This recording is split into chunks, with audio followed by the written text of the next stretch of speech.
I'll click that. No, you're already there. It's starting, it's connecting. Oh, you already did it. Check you out. Cool.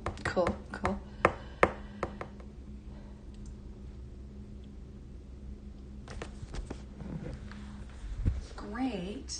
And so it's totally activated. It's totally happening. So that's cool. I can just not start until... Yeah, but this thing should have said, like, should have said something like go live or something like that. But for some reason it went live. It just went. So if I hit pause, that doesn't really do anything, does it? At some point you must have hit go live. Huh. Did I hit... what if I hit an enable auto start? No, that's what you did. Oh, I thought it would do it like at 3. Nope. It happens whenever you go live. Huh. Okay. So it would do it like at 3. Nope. It happens whenever you go live. Huh. Okay.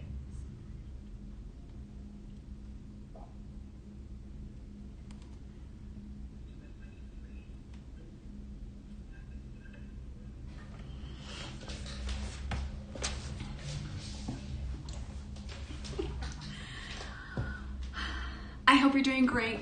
I'm just sitting here grinning at myself.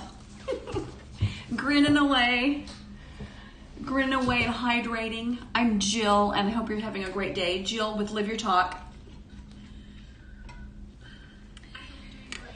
I'm just sitting here grinning at myself. Lover of words. Lover of speech history. Goofy sense of humor. Enough about me. First, it's fantastic to see you here. It may be just me for a while, but that's totally fine. I was just checking in on chat. So, one of my favorite topics.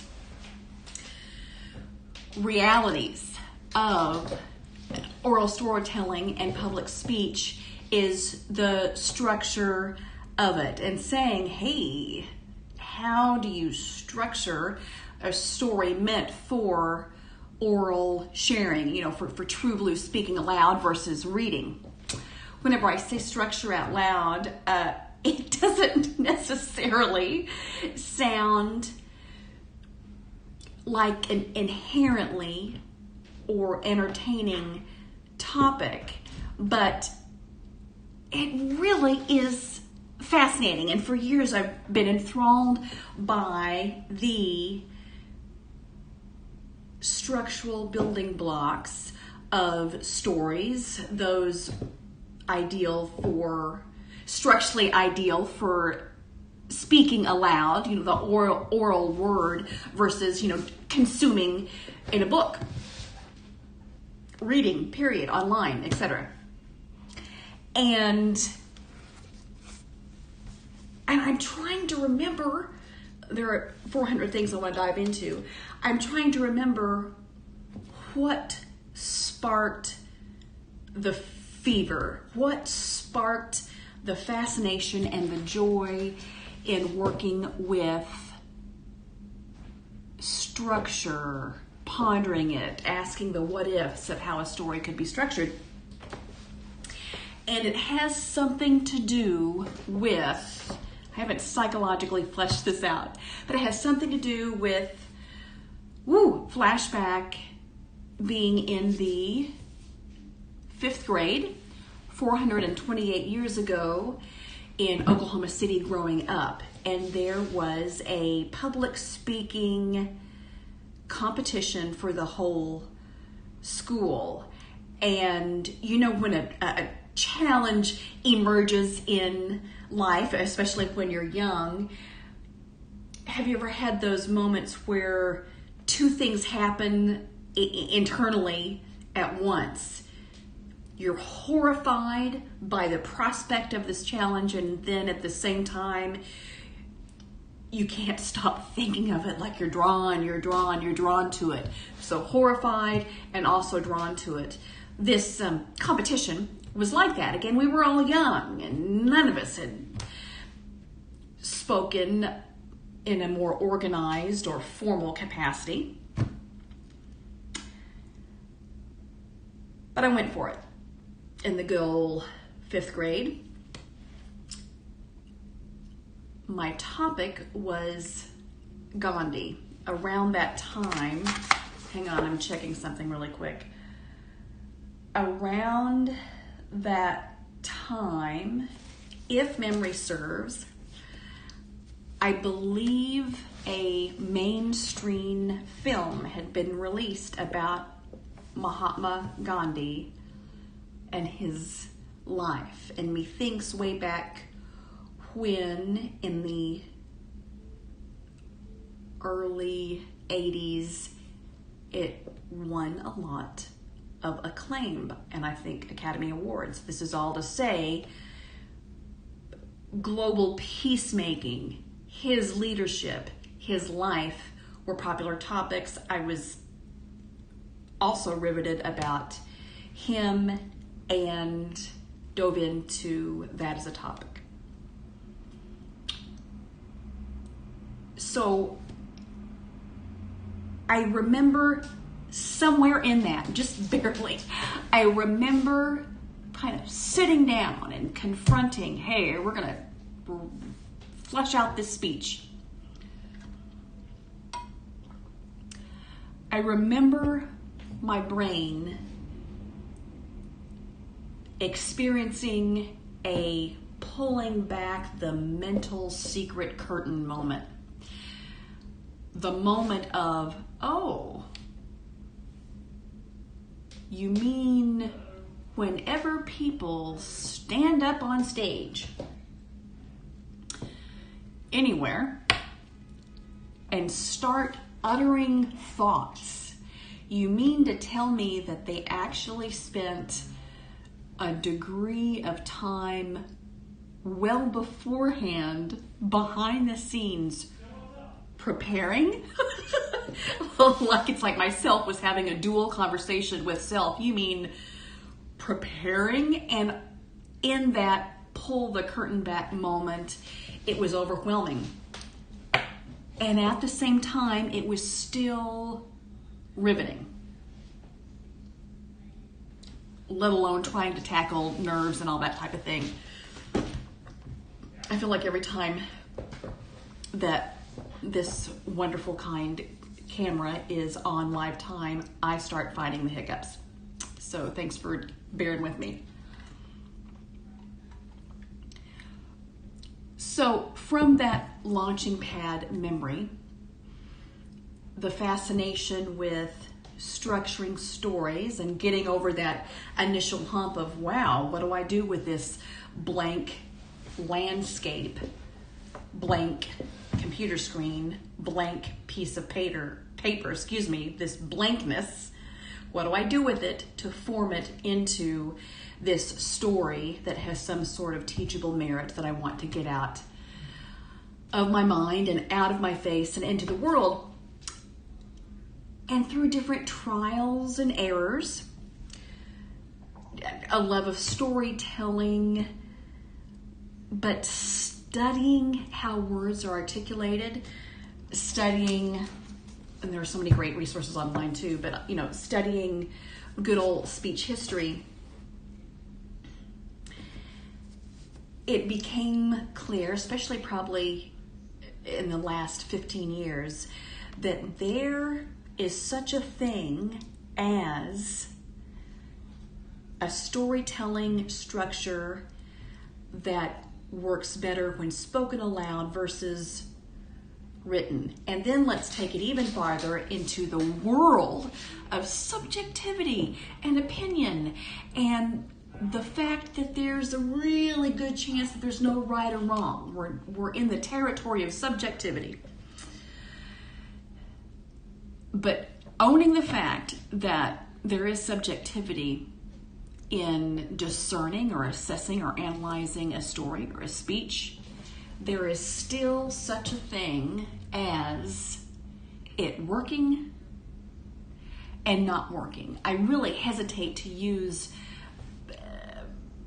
the more exclusionary type framework of it's good or it's bad, because putting good and bad onto a speech or a story can get really closer than I'm comfortable with to judging the perspective that someone is trying to say.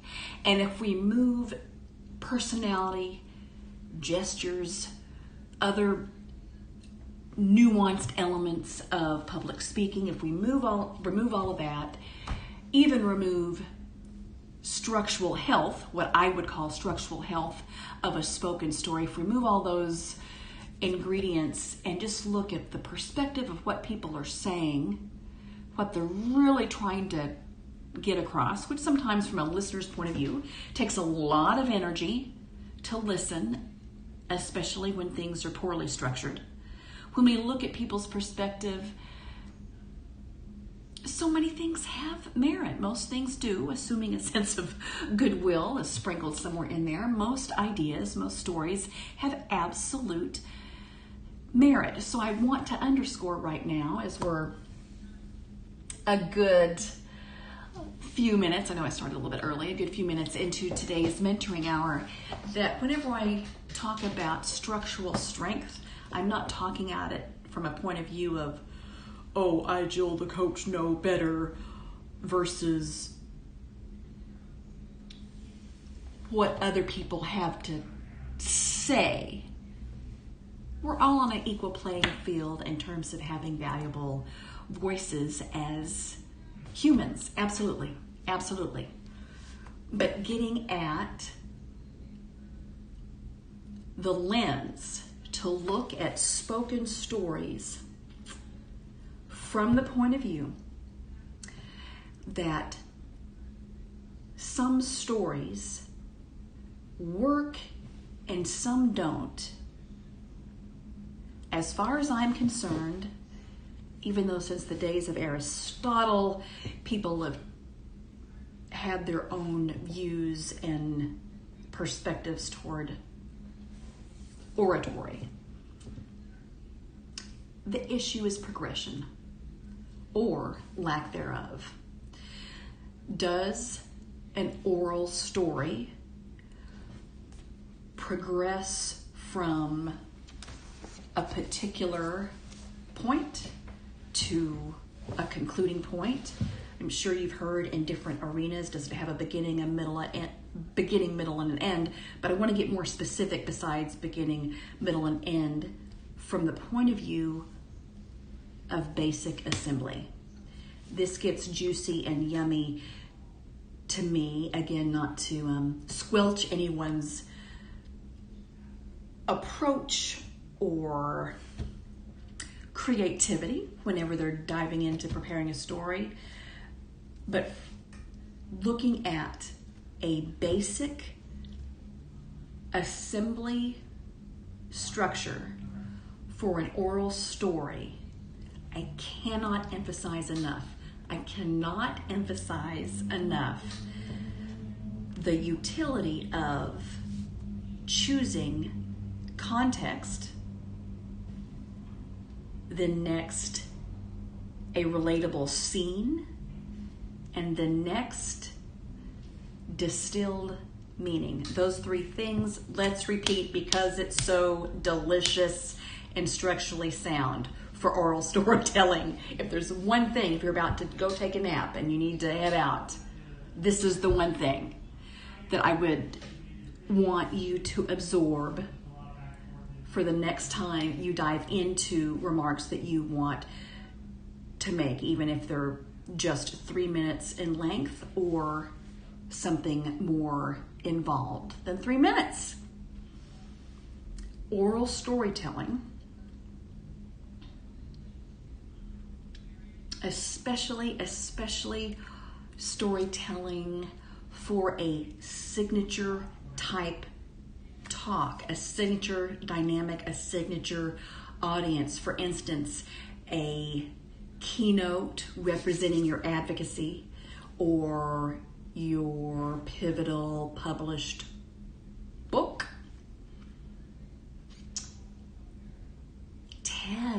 TEDx communities, signature, life-propelling topics, some Ignite stages, other types of lightning talk dynamics. Certainly, all of this is unfolding more and more online versus off-stage arenas.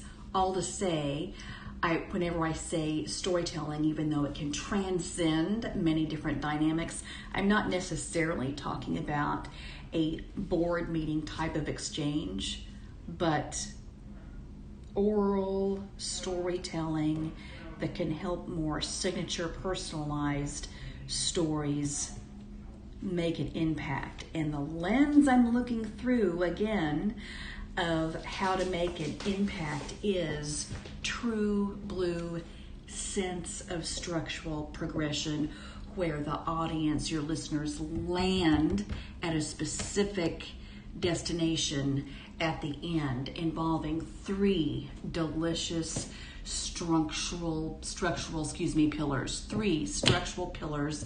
Yes, for eons on eons, those pillars have been called opening, a middle, and an end. But I want us to drill down and get more structurally specific on what that means.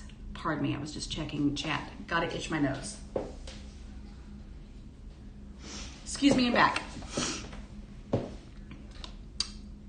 Opening, a synonym in this context for the opening is setting context. And then middle is a specific scene. And then the close, a specific distilling of meaning and interpretation by the speaker, by the storyteller, on what derived meaning they got from that scenic middle experience.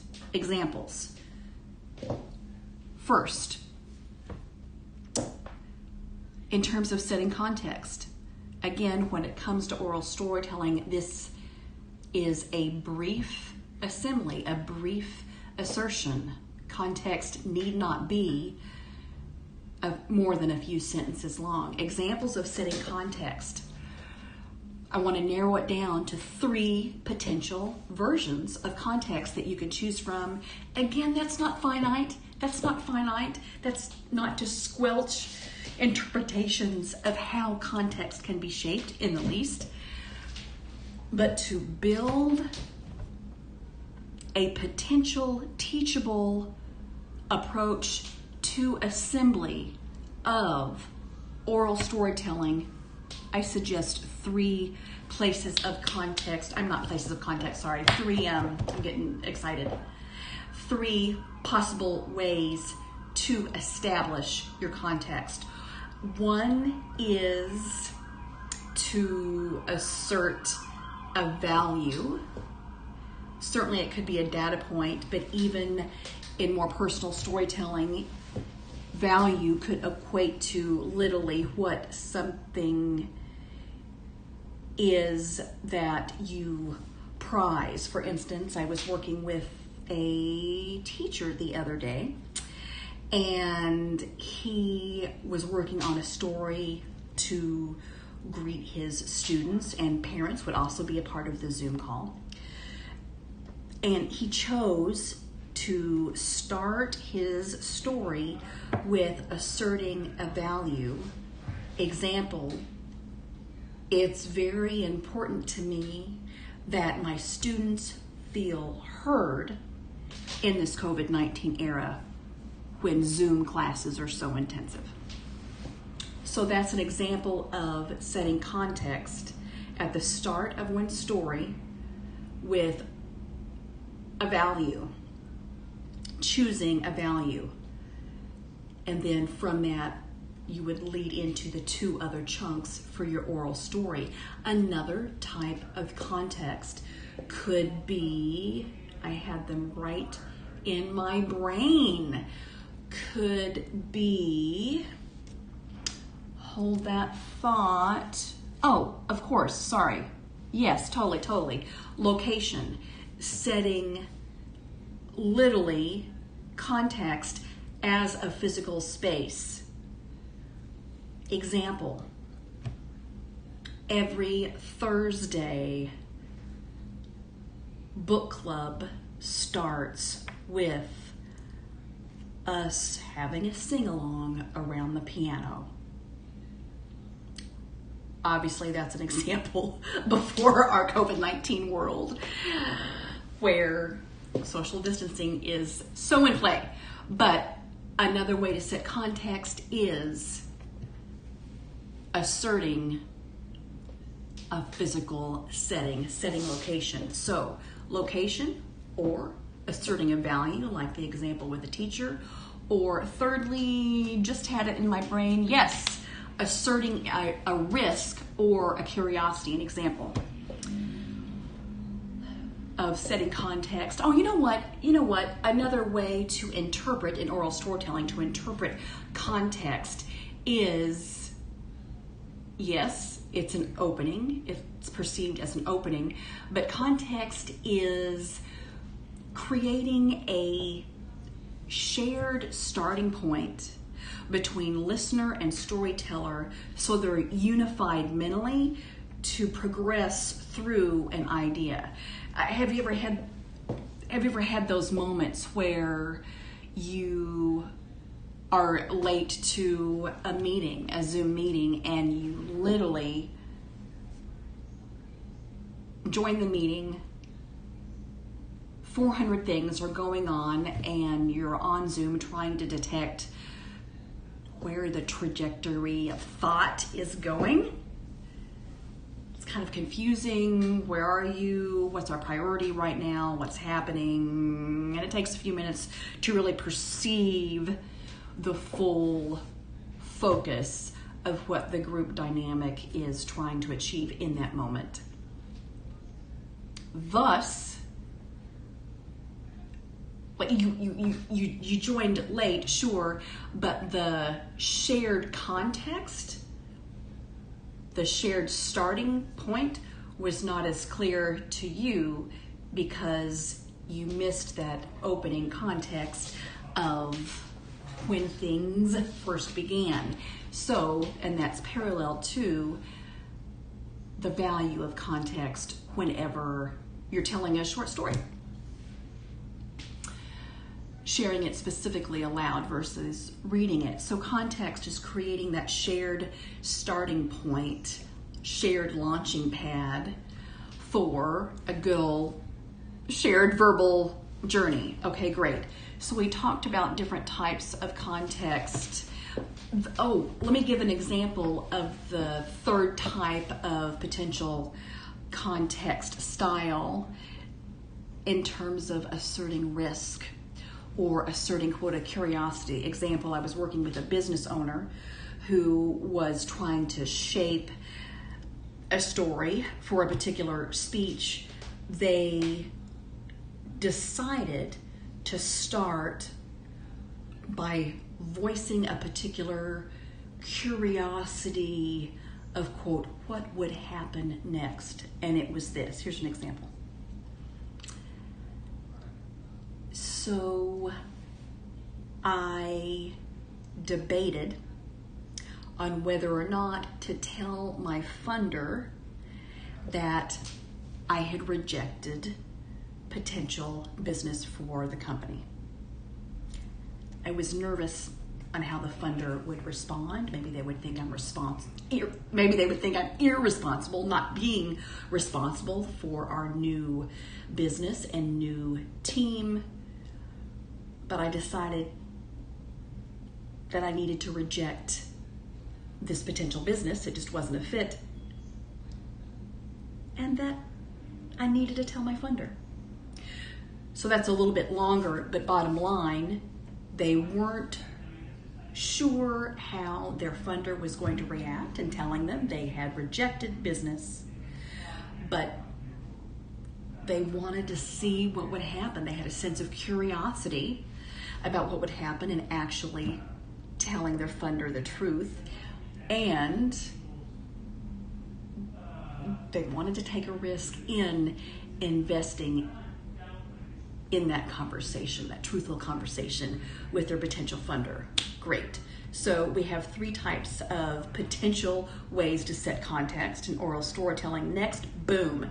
Second step, favorite step, is recalling a specific teachable scene, a memory, a conversation,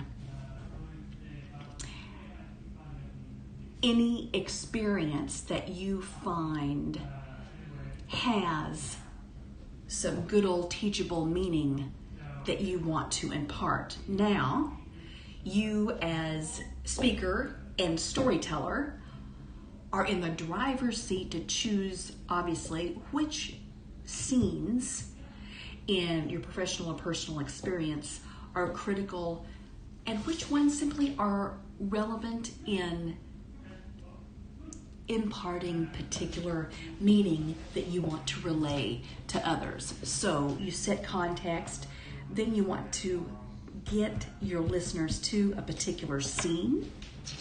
An example, working with a recent client and how they were trying to form stories about their business.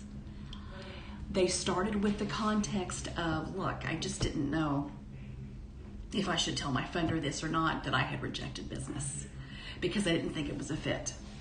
That was the context they started with. And then they started thinking about the moment where they realized when they were actually going to invest this honesty and spill it and get real with their funder. And it was just after a staff meeting. I believe there was some sort of break, so they finished their agenda in that staff meeting. Folks pretty much disbanded, and so the funder and my client had some moments alone. And in assembling this particular story for a later talk, that's the scene they chose to relate to their context. So my client said that they described their conversation with their funder in a certain way. They sort of related internal dialogue. They weaved that internal dialogue into their scene casually, simply, as well as verbalizing the actual conversation they shared with their funder. Example, here we go. So we have the set context of, hey, I rejected some business because I didn't think it was a good customer fit, and I just wasn't sure on whether or not to tell my financial backer, my funder, that that's what I did. Scene. Our staff meeting, had concluded, and there was some flexibility in time. The funder and I ended up having some unforeseen moments alone. I thought that was my time to literally tell them the truth. So I asked them if they had a few more minutes to talk. I said, look, we had this opportunity from a customer. I just didn't think that business or client was compatible with our team, our mission, or really where we are as a company now. It was a risk, but I want to build trusted client communities. This is the dialogue that they are telling their funder. They said, quote, I want to build customer communities that we want to replicate and replicate and replicate. And this isn't one that I really feel comfortable for our team replicating and expanding right now. So I declined the business. And then I just waited. This is the internal dialogue part of I just waited quietly while my funder processed what I just told them. So I want to pull back and just be Jill for a second, not the storyteller or the inner dialogue person relaying that, and clarify that the scene was a simple memory, right? The scenic experience that they described to pull in the audience, to include the audience in, was a simple memory. That memory took the form of a conversation with their funder. Yes, they threw in a little bit of inner dialogue to further explicate that scene of like, hey, it felt like forever when the funder was being silent. So I was just like waiting and waiting for them to respond. It's all like the mini conversational cliffhanger with that scene. But I want to make clear when building oral storytelling, she says, telling a story and tripping over her own words, I want to make clear that in structuring and assembling oral stories, there is much greater conversational momentum, a sense of progression, if the story includes a singular scene with relatable context. Now, let's say we're talking a 20-minute speech, where clearly one needs more than just a 3 to 5 minute story. Absolutely. This is where it really gets appealing and juicy in terms of full-on speech building, because a speech, to really distill and layer and bridge meaning for an audience, you can have 3 to 5 potential mini stories involving their own versions of context, mini scenes, concluded meaning that layer a biggie ending message at the end. Like, bottom line, what I'm trying to convey is an opening, a middle, an end can happen in multiple layered ways in one speech, comprised by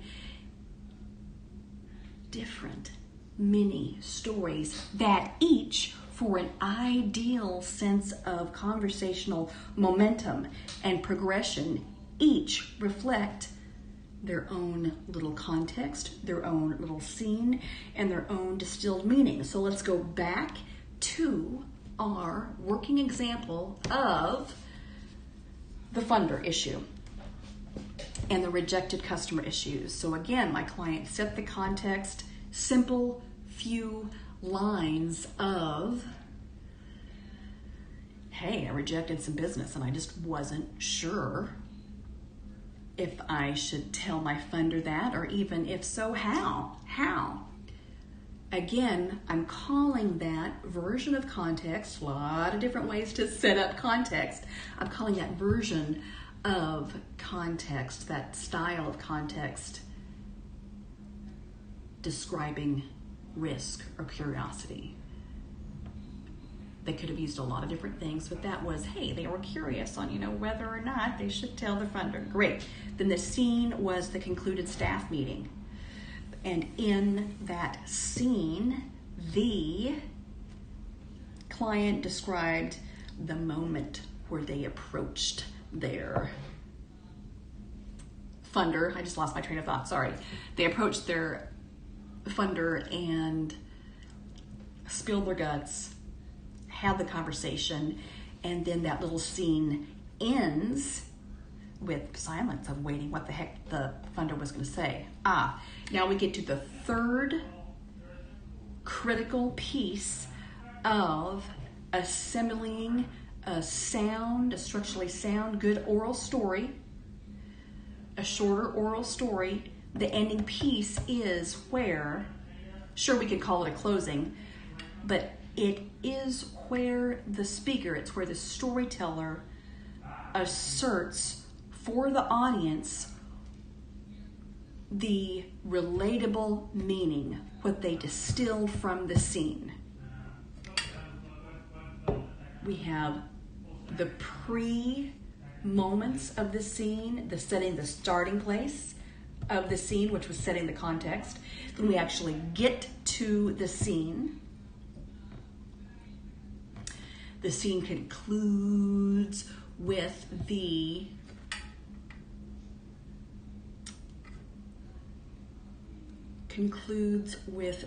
I'm so sorry.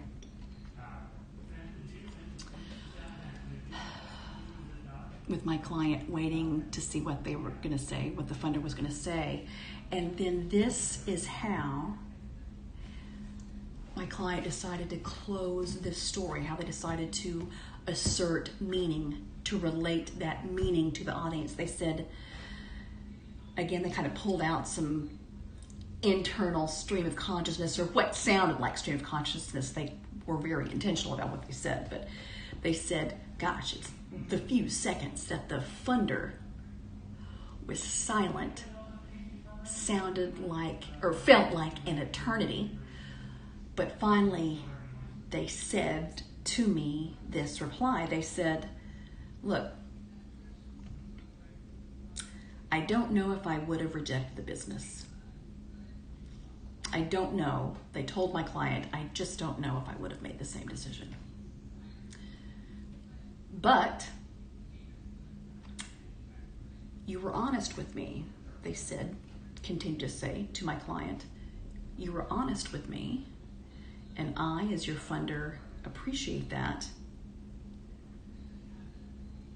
And then my client returned to their own voice, not their funder's voice, but their own voice, and said, and I realized that there's enough risk in growing our business. There's already enough risk, so I don't want to risk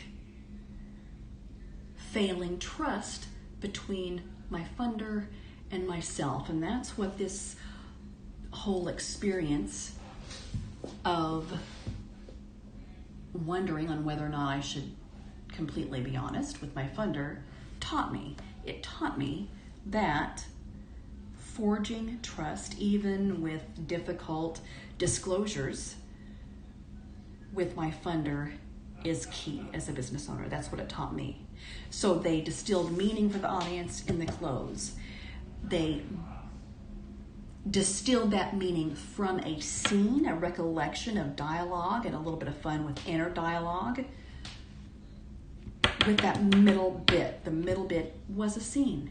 And they started with context, and certainly there are different ways to start context briefly, including setting potential physical location, or asserting a value, or expressing a curiosity or a risk. And that type of curiosity and risk is what my client chose. So if there is one thing regarding, hang on, I'm looking at time. I want to make sure I'm honoring everybody's time.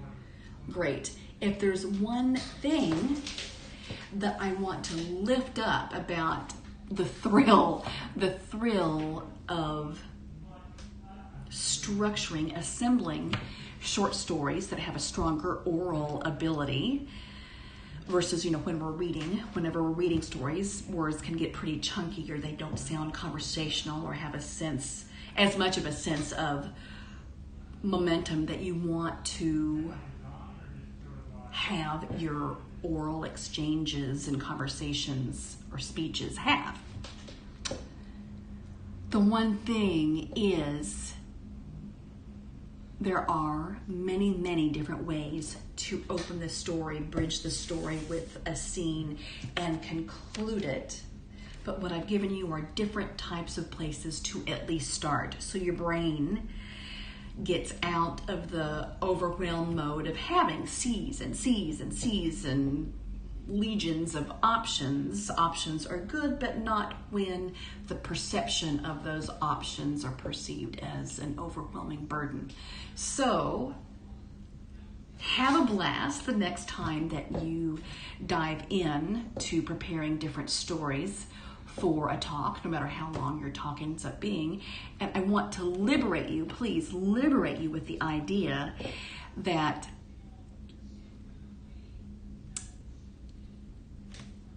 one talk or one full-on speech or one full-on keynote address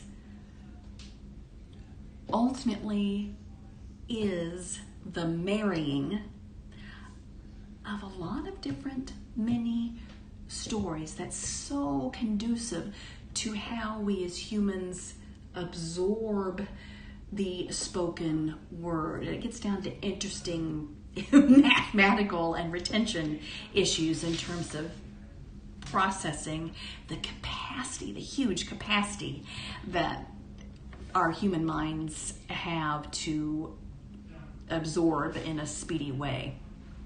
Like 800 concepts a minute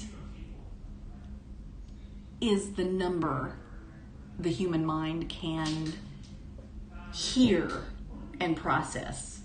How we can hear audibly 800 different cues, verbal or otherwise, when absorbing. And that's a lot. That's far faster, or that's a far deeper capacity than how fast you and I can speak or articulate. We only can articulate up to roughly, 150, 160 words per minute. So we have the much greater, deeper ability as listeners to detect and hear more. And so to compete with that capacity as speakers, we got to chunk that data. We got to chunk and interrelate, chunk and interrelate, chunk and structurally progress and relate so we can mathematically present content and ideas that are retainable, that are compatible to how we retain as listening humans. That's a wrap. That's a wrap. I hope you have a fantastic day. I hope you take joy and solace in our wonderful language today. Any questions, always feel comfortable reaching out at liveyourtalk.com. And please subscribe to these weekly, every Thursday, public speaking mentoring hours at 3 o'clock. Again, any questions, toss them out, and be well. Be very well. Which button do I